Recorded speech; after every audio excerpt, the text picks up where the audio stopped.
side.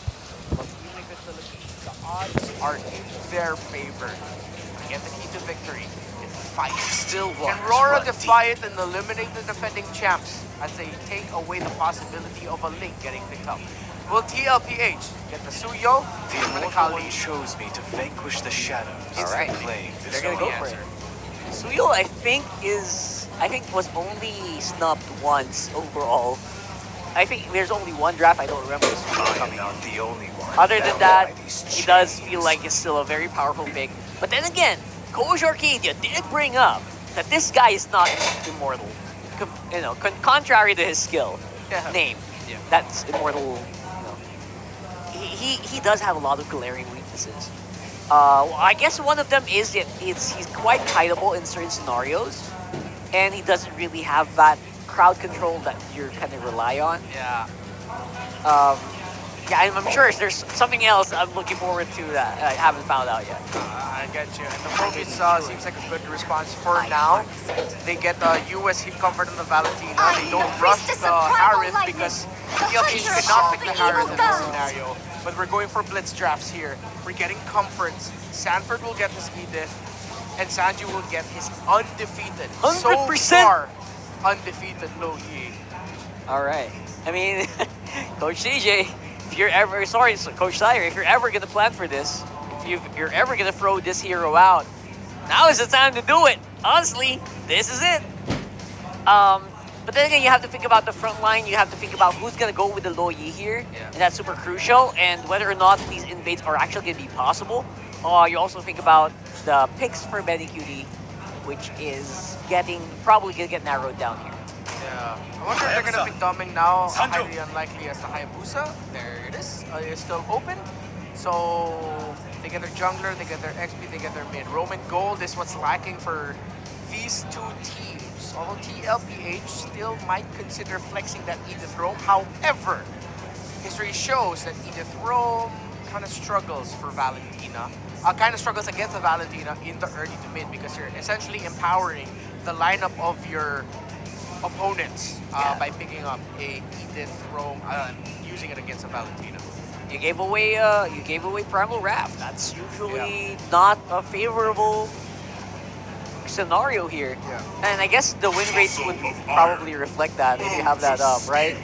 It's not a really good scenario to throw yourself in. But at the same time, you don't kind of mind as long as you get good trade-offs for it. And I think the trade-off here is if you go with the Lo Yi, you're pretty good. You have a setup, you have good damage from Lo Yi, so that's almost immediate -1 anywhere on the map. Harith- Except for the Phobius, sorry. Oh yeah, you're right. You're right. You can't you're right. -1 the Phobius with just 2 people. Sure. Actually, this season, it's 50-50, so it depends. But that also takes into consideration the stats of Rome and XP Edith. So that's one of the things that's difficult to see. But Especially if it's flex, right? Yeah. But those are the stats that we have to look at now. There it The is. matchup in the mid. Undefeated is the Lo Yi of Saji. 62% is the win rate of US Valentina. It's funny because it felt like for me that whenever UA picks up a Valentina, they get such a good win rate. I'm surprised it's only 61. Tigro gets banned, Kaja gets banned now. What will be the fourth pick of Aurora? Are you gonna go Grok? Are you gonna go pick off again and this time maybe go Jawhead? Are you gonna go Hard Tank? Renegade has 16 unique heroes picked this season. The amongst all roamers in MPL Philippines Season 4. If time is a 16. river, I'm swimming against. And they're actually going to leave his pick for last. Okay. They steal a Benny Cutie hero. The damage profile and spread of Aurora is beastly. TLPH.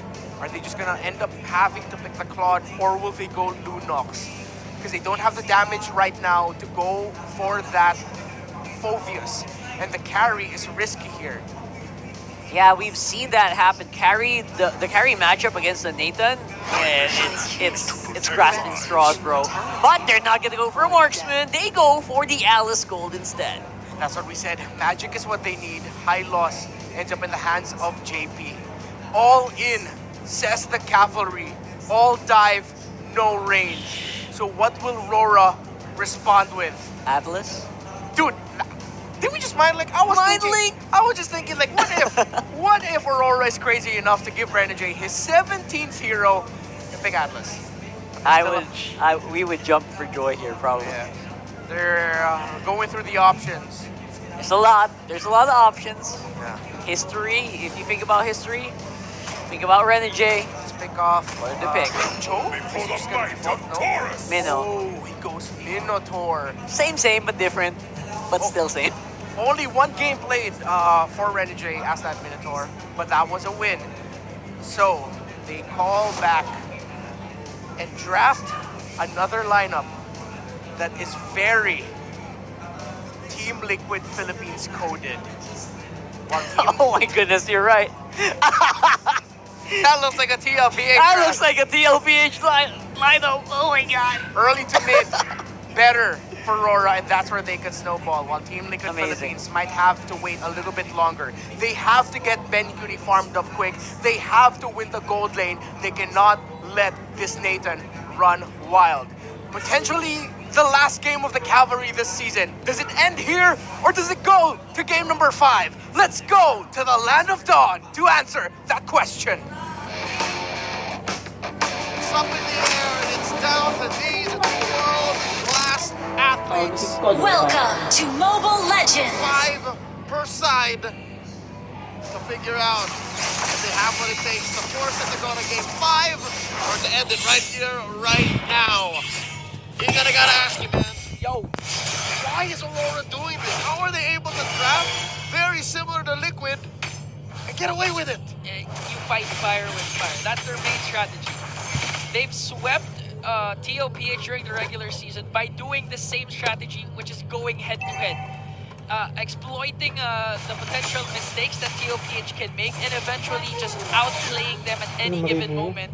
But so far, you even mentioned this a while ago, whoever has the Suyu wins in this series specifically. And we'll see if TLPH can extend it towards the late game to activate Benecuti and extend the series. Off of that single stat. Just the fact that it's a Suyu for the Cavalry, I'm not so sure, but that's what the numbers dictate. But as this series goes, both teams looking to defy all logic and push forward through the brackets. Lane to lane, I can tell you now, just for now, maybe 40 can win. But later on when the fight actually begins, I'm looking at like 5 or 6 minutes. Maybe that's when 40 has to be smart about his engagements. Again, it's tempting to go for those shatter onward combinations because looking at the battle styles of Aurora, there's not a single Purify. It's all flickers. And they can actually burst down whenever Sanford's manages to catch someone. But again, the Renegade factor is also there. Assuming Aurora can always counterattack, especially with his controller. He knows it's always a reactive type of role. And for the first time in a while, same you can say about the Minotaur, the Hylos is in roll. Look at this, turn on the hip. Okay, but this time Tlph will get the first turtle. No response yet from Aurora. They're going to be disciplined enough to back away and not force anything versus TLPH. Here's what the combo of a Sever Retribution. You could have sworn Call had 2 fingers on his screen. 2 fingers, yeah. I mean, that's the luxury of having a Suyu again. A new hero, quite imbalanced yet for many people, and so far it has been securing a lot of At this point, objectives. you're dealing like 3,000, 4,000 in one go, right? The Retribution plus the Sever. Honestly, That's huge. you need the retribution. You do, but He did. you have a major advantage. And Tlph can actually use this to advantage by trying to invade early on and prevent even Kite from getting his buffs. That's right, which is contradictory to what our analysts said. And again, even to the logic, because Aurora aren't pushing their early game to mid-game advantage as much. Yeah. This is the first time in this 4-game series now that the first 3 minutes are relatively peaceful. I think it's really the Suyu factor that you have to factor in. Right? Like Tlph easily activated level 3, is all you need. And this all is to the benefit of one Alice. Yeah. Well, And- you could say the same for Doming as well. Wait, whoa! Okay, that's why they want to go for JP this time. The Shadow Skill forcing out the Glorious Pathway. JP's gonna escape though, but at what cost? That was a Glorious Pathway and Revitalize. Something JP really needs coming into the second turtle fight. 30 seconds away. As you can see from your mini-map, Doming constantly bullying Benecuti underneath his turret. He's popped the sorry, I think that's what, half on the shield of Cloud. Yeah, yeah. And you can actually expect this to happen again, the range from Doming with this Nathan over Benny QT that has to come in with a flowing blood. And just faster early to mid-game damage output. Yeah. So right now, the goal for Tlph is if Carl TZ snowballs out of control, they can end it early. But at the same time, they also have late game insurance for Benny QT's Alice to be activated later on. But it's that mid-game that they have to worry about. Yes. When Rora hits their power spike as well. Second turtle already up. The shuffle. JP not easy. JP dropping the first pass. Bouncing off the glorious pathway, making sure there's no Aurora to be able to contest for this turtle as Carl TZ again secures the turtle. So okay, right now we can see that it's not as aggressive compared to the last 3 games, but they're right. Doming instincts though, flickers out right away out of Harp's reach. That was an early lane swap by Aurora, sending Doming down to the XP lane to make up for lost time in those first 2 turtles. So I don't know if the clapback's gonna happen now, because Sanford spent his flicker. So agree, that could happen, but okay, so if this is how slow the game is going, for Tlph, this is what you want, right? This is the best. This is the best scenario that you can. Again, Aurora not utilizing their power spike as much as possible, trying to put a lot of pressure onto Doming. Even if they don't shut down Doming, just give him enough hard time. Benny QT can eventually, you know, outplay Doming. Worst case scenario, Doming dies. Right? Yes. If Carl TZ finds him, any combination of Sanji, Carl TZ, and 40 and JP. Worst case scenario, it's a TKO or the pressure's off of Benny. Right? That's it. Scenario, like just mid-ground, it's a TKO. You send Doming back home and you force DK to spend like this. Okay, look at the chase CC from Sanford. Onward, Earthshatter combination to bring down DK. And despite the statistics, Carl TZ goes in. Sanji as well with the diversion. They're gonna get the purple buff. Now JP popping glorious pathway to go for 2 more! Lord. A double kill from Carl TZ. Despite the early mid potential spike of Aurora, Tlph just threw that away. And they're just saying that we have the early game spike. Hesitation is the enemy of progress. And Aurora sat on their hands for the better part of the past 5 minutes. Yeah. I'm not saying they could have done better, it's just, what were they thinking? What was the game plan? Maybe as a main 5, they weren't ready, and they were hoping that maybe Liquid wouldn't do much in this early game. Because we know that they're hedging on Benny, but Benny hasn't moved, man. You see that little icon right there? Benny hasn't moved. And that's the alarming thing. At this point, Carl TZ got 3 turtles, they got 3 kills, all without Benny QT. They don't need Benny so far, but Sanford needs his Earthshatter to bring down Demon Kite. 0-2-0, not a strong start for this Hayabusa. And I'll Tlph at this point, you don't even need to go for the late game. This early on 5k goal lead with the lineup that you have, you can end this right away. The late game at this point, 7 minutes in, 5k ahead, Liquid, it's not even a late game, it's just a game. It's just a you're game. Just there, and you're making the most of this early game snowball that you have over Aurora, and a part of them must be wondering, like, when are they going to kick in? When are they going to decide to fight back? Because we haven't seen Aurora do much. Yeah, even if you don't start This is things off, uncanny. just a good counter initiation from NJ might do the job, assuming that Doming doesn't get picked off or that doesn't get crowd controlled. They can actually counter attack, but again, with Tlph, with the way they're playing, it's like it's unpredictable with how they're moving. Rather, it's alien to me. Because given the lead, what is that? Almost, 5.5. what is that? 2,000 between? Almost? 1,000 and change between Benny and Doming. Oh, I think Benny's just gonna rush the Holy Crystal because of how little threats on him. yeah, he does. Aurora hasn't been paying much attention to Benny QT with that. Benny QT wants to make sure that Aurora will indeed look after Benny QT as they try to go for the purple buff. Again, that's crucial. A Hayabusa with a purple buff, 8 minutes in, 0-0. At this point, what can Demon Kite do? On top of what can Demon Kai do, as an Aurora, let's ask the question, where do they find the clapback? Do they find it off of a massive Minoan Fury? Do they find it off of Edward extending the fight long enough while Yue takes Primal Wrath? Is that the case? I think it's a really I think it's a good setup from Renegade. Right? Number one checklist, right? Because when you're good down this setup, bad, you have to have a grocery list now of things to do. Yeah, and maybe Yue gets his own glorious pathway as We're having this TLPH gets the conversation. Lord. They're just, yeah, continue. Okay, so the checklist, Renegade, good counter initiation. One. Yue ideally get the glorious pathway to counter out JP.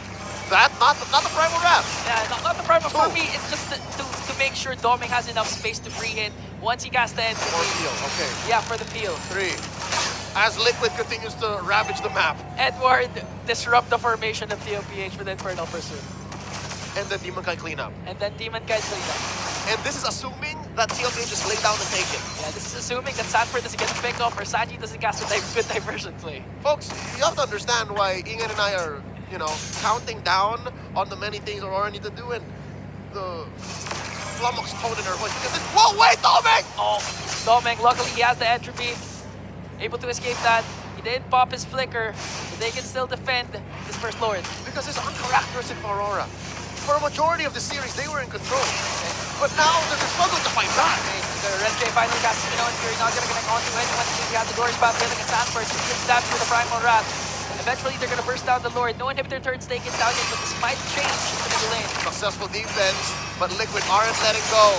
Mid-lane inhibitor up next. The Red Jay doesn't have his open. Look at the damage!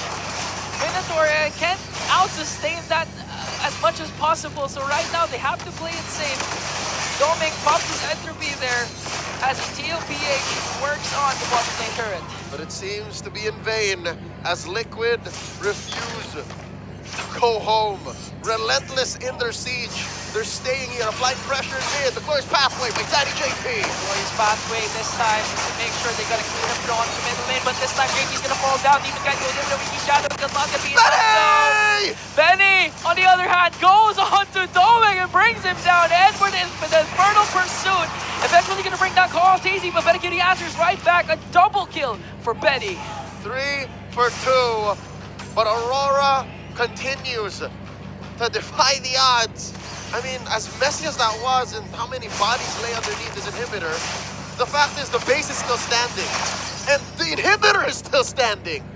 So one could argue that was a successful defense. I don't know who has more persistence, TLPH for not going home in the entire time, or the mid lane base turret for not going down. I'm counting down on this turret, by the way. This turret's days are numbered. Checking out the items, that's more than a 2,000 gold lead now on Benny Cutie. And of course, Carl Peasy as well to Doming. That's where a good chunk of this 8k gold lead is, about 2k apiece. Yeah, just look at how confident Benny is. All attack items, all damage items went literally beside the crystal just to catch Doming's entropy and eventually burst him down.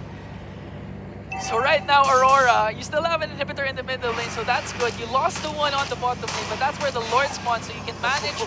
Diversion play. They take it! They're gonna catch Renegade there. James got the glorious path lane, forcing Aurora to retreat.